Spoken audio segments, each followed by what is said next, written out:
Жанар ауылдың ең кедей отбасынан шыққан. Үйлері қараңғы, қабырғалары сыланып қалған, едені топырақ. Әкесі ішеді, шешесі салақ. Жанардың киімі әрқашан күс-күс, шашы жалбырап, аяқтары лас. Бірақ денесі Құдайдың өзі сұлулықты молынан берген. 16 жасында кеудесі толсып, белі иіліп, жамбасы дөңгелектеніп кетті. Жігіттер оған қарап құмартып тұратын. Түнде өзінің кішкентай жатын орнында жатып, қолын аяғының арасына салып, ыстық деммен күңіренетін. Ол өзінің денесін жақсы көретін, бірақ кедейлікті жек көретін. Мен мұнда шіріп қалмаймын деп шешті. Мектеп бітірген күні қалаға кетті. Артында өсек қалды. Жанар кетіп, бай іздеп кетті. Қалада Жанар бір байдың көзіне түсті. Әділхан, 50-ге келген, әйелі 2 баласы бар кісі.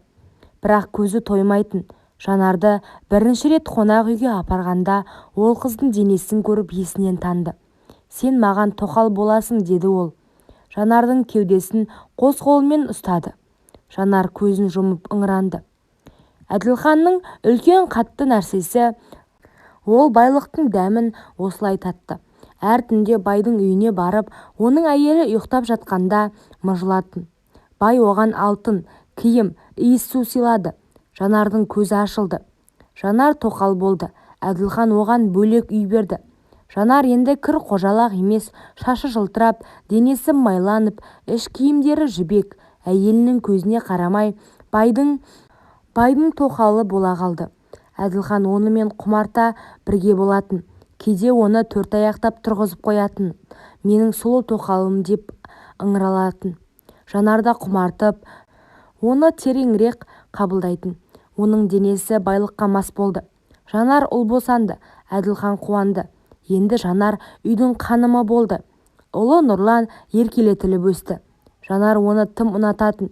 Бір күні ұлының іші өтіп, құйрығы ластанғанда, ол жай ғана нәпсіге бой ұрды. Жұмсақ, жаңа піскен нанды алып, ұлының жамбасын сүртті. Нанның жұмсақтығы, ұлының терісінің жылуы, ол бұл әрекетті бірнеше рет қайталады. Қызметшілер көріп, ауылға өсек таратты. Тоқал нанмен құйрық сүртеді. Жанар күлді. Ол байлықтың шексіздігіне сенді. Жанар енді толық өзгерген. Алтын, бренд киім, косметика. Күйеуінің ақшасымен сауда орталықтарында жүріп, өзін патшайым сезінді. Кейде Әділханның достарымен де ойнап, жасырын романдар бастады. Бір күні жас жігітпен қонақ үйде өткізген түні есіне түссе, әлі де денесі дірілдейтін. Ол өзінің ыстық денесін сыйлады. Ал олар оған ақша мен сыйлық берді. Мен енді ешқашан кедей болмаймын деп ойлады.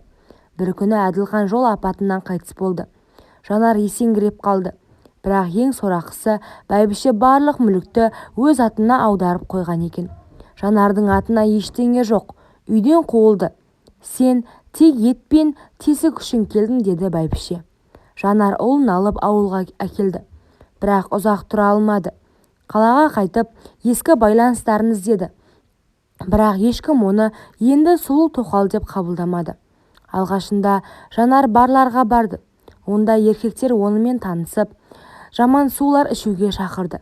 Бірінші рет бір таныс еркек оны бір жерге алып кіріп қабырғаға сүйеді. Жанар көз жасын төкті. Бірақ жаман су үшін шыдады. Кейін бұл әдетке айналды. Әр түн сайын еркектің астында.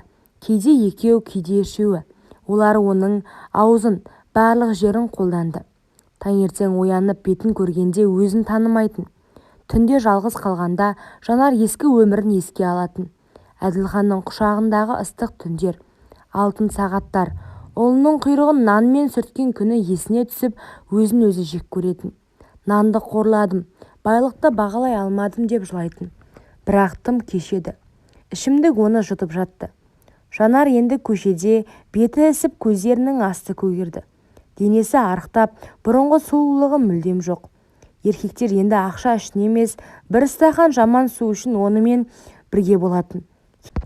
Кейде қараңғы бұрышта қабырғаға сүйеніп тұрып, ол ұлын ауылда қалдырған. Оны көргісі келмейді. Өзіне де, өткен өміріне де өкініштен басқа ештеңе жоқ. Бүгін аялдамада оны көрдім. Баяғы Жанар емес. Шашы түсіп, беті ісіп, көздері өшкен. Көгеріс толы, қолдары дірілдеп, жаман нәрсе сұрап тұр. Мен оны таныдым. Сол сұлу қыз, ол байдың тоқалы. Сол нанмен құйрық сүрткен әйел.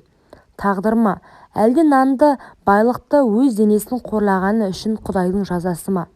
Жанар маған қарады. Көздерінде үлкен өкініш бар еді.